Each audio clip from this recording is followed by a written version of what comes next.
Hey everyone, it's Saoirse, and today I want to talk about a childhood favorite of mine, which is The Hitchhiker's Guide to the Galaxy by Douglas Adams.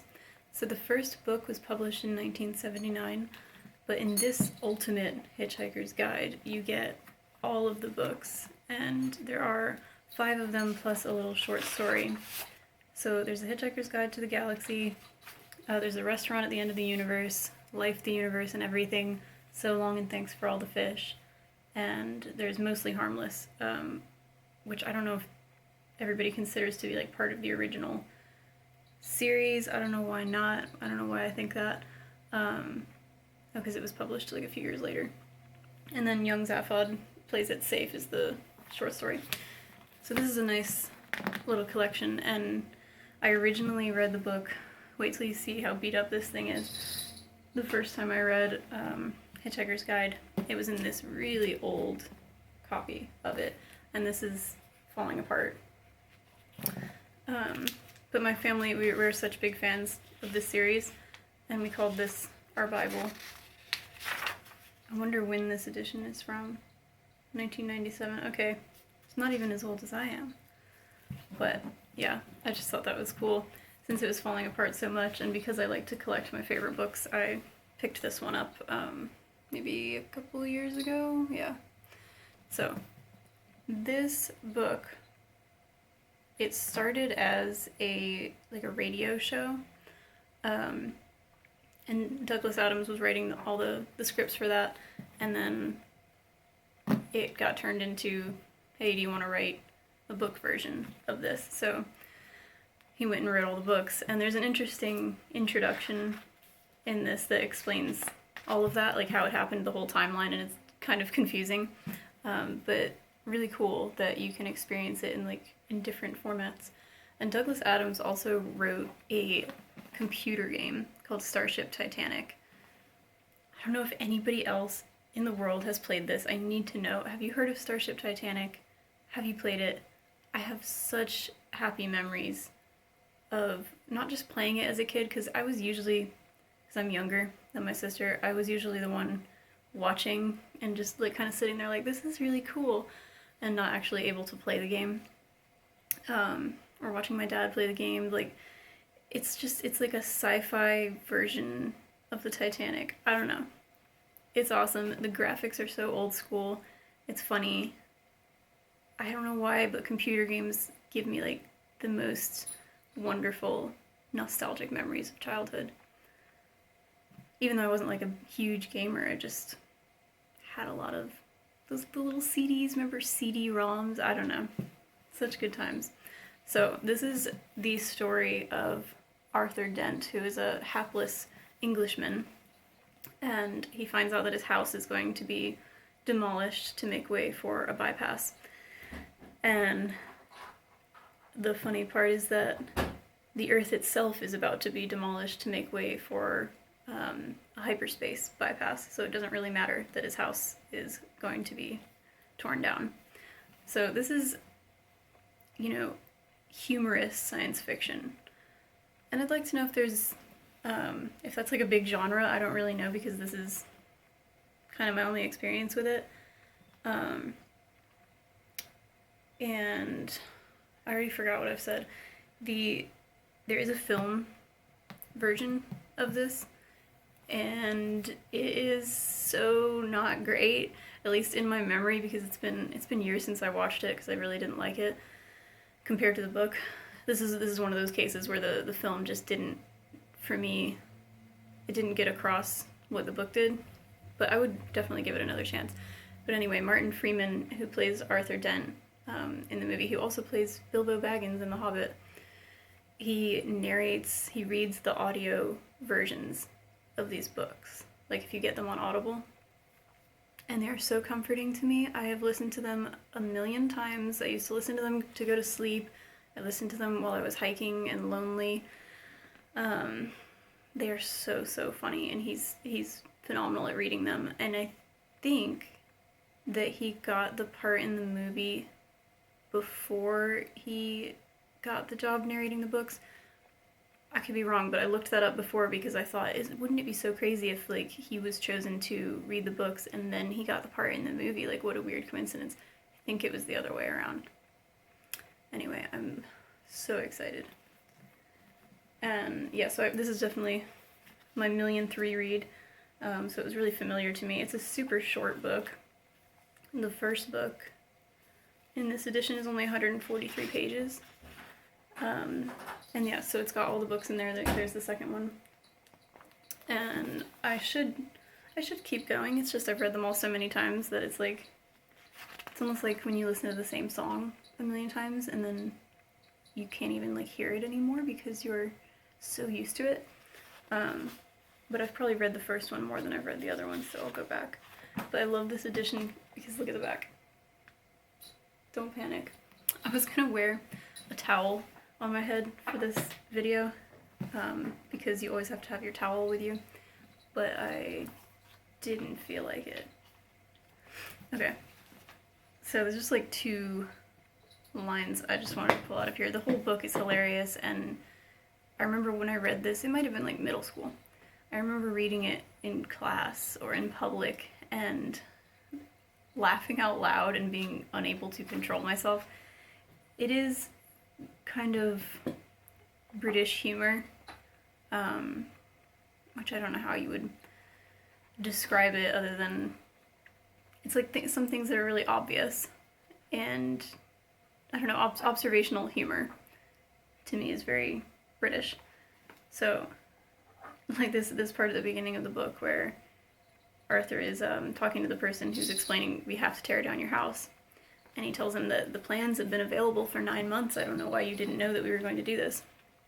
He says, but the plans were on display. On display? I eventually had to go down to the cellar to find them. That's the display department. With a flashlight.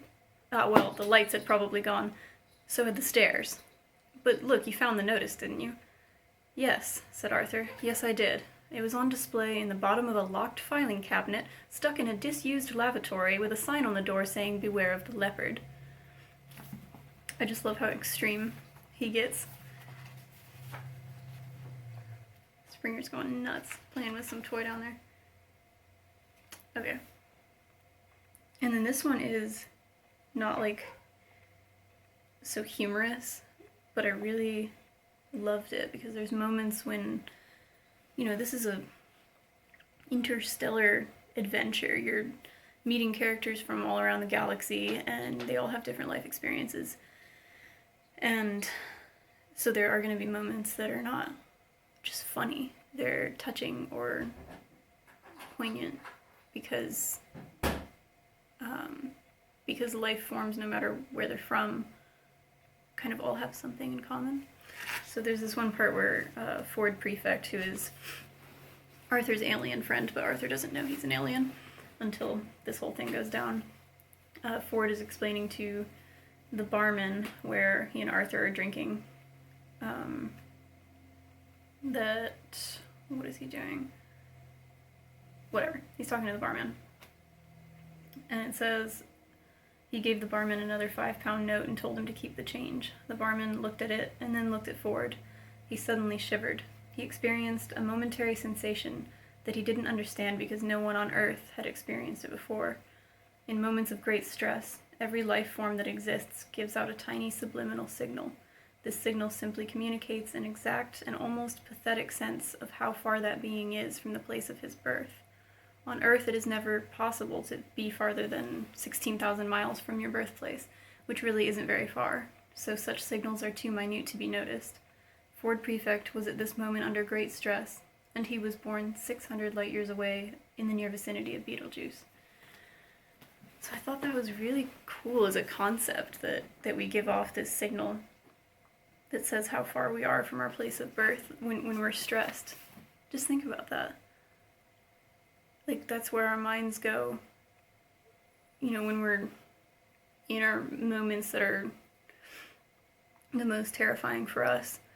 Our brains go back to, it's sort of this regressive, like, returning to birth, or even farther back, like the womb. Like, what's the safest place that we've ever been, and our little animal brains, or our lizard brains, go back to that spot.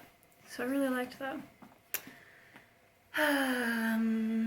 Oh yeah, and I just wanted to mention, oh, that was loud, Marvin, the depressed robot. He needs a mention. I think he's one of the best parts of the book, and that's one of the bits in the movie that really didn't do it for me. I didn't love Marvin in the movie, but I think it's just great to have this character who like can do anything because he's a robot with like infinite intellectual ability, and he's just asked to do absolutely mundane, stupid things, and it's such an insult to him. And he's immortal, and I love any sort of story about an immortal being, because I think the way that they have to deal with the concept of eternity is so fascinating. But yeah, I could talk forever about that. So I just wanted to show you like the other copies of these books that I have.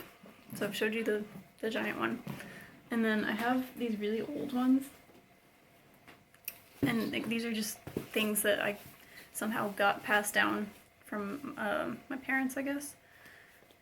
Like, this is Life, the Universe, and Everything, and it is falling apart. There's the back cover.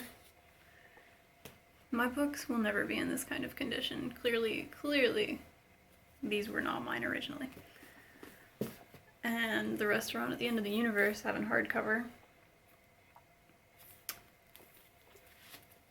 And these are all probably from the 80s. So, but the condition they're in looks like they're 150 years old. I mean, look, So Long and Thanks for All the Fish. This one is taped together. And here we get a nice picture of the author, who sadly passed away before his time. And then I have, this is not the Hitchhiker's Guide series, but it's Douglas Adams, The Long Dark Tea Time of the Soul. And that's a phrase that he uses in Hitchhiker's Guide, or in, I can't remember if it's the second or third one, when he's talking about an immortal alien. And see, I knew that was relevant. This character, who I guess I'll talk about more when I read that book again, but this character who lives forever, and he just spends every day trying to, pass the time, and once you've gotten to a certain part of the afternoon and you've taken all the useful baths you can possibly take, then you enter the long dark tea time of the soul. And I don't know if he wrote that first and then called this book that, but I just love that phrase. And this is about a totally different character, and I actually think this is not the first in the series about Dirk Gently, but I haven't read them, so I need to. Anyway, I think that is it for right now. Always remember to bring your towel, and don't panic. I'll see you all next time.